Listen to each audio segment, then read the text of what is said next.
possible ga convulsion siya. Oo. Kay init na gid kayo, taas gid kayo ang temperature 40.4 karon mag cold compress ta sa iya ha. And then while waiting sa ato ang blood test sa iya ha, ay pa ta mag-decide unsa nga fluid sa atong ihatag, and if safe lang ba maghatag og anti-inflammatory or para sa iyang iyang fever.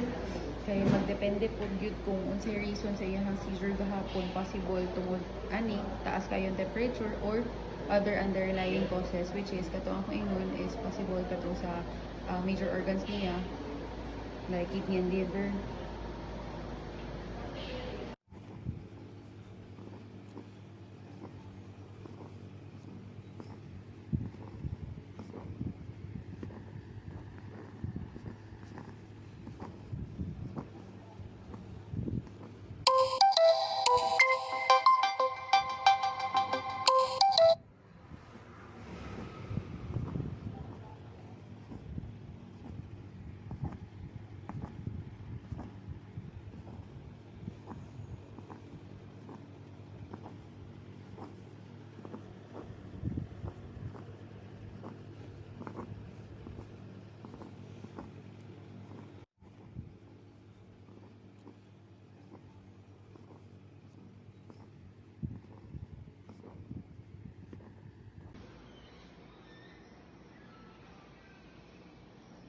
Possible ga convulsion siya.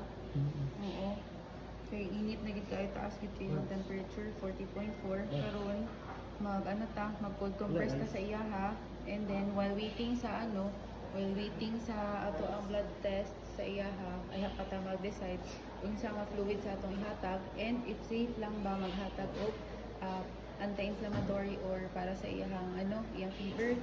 Kay magdepende po gyud kung unsay reason sa iyang seizure gahapon, possible tungod ani taas kayong temperature or other underlying causes, which is kato ang ingon is possible kato sa major organs niya like kidney and liver. Temperature 38.5 na karon, so pwede din mag-ulan. Nag-normal na. Tapos karon gina-monitor lang nato ang iyang breathing, and then naka-IV naman hinuon siya.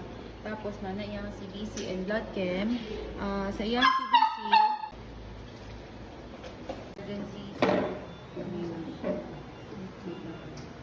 So naghatag na to first dose sa emergency drug. Try na to mag-respond ang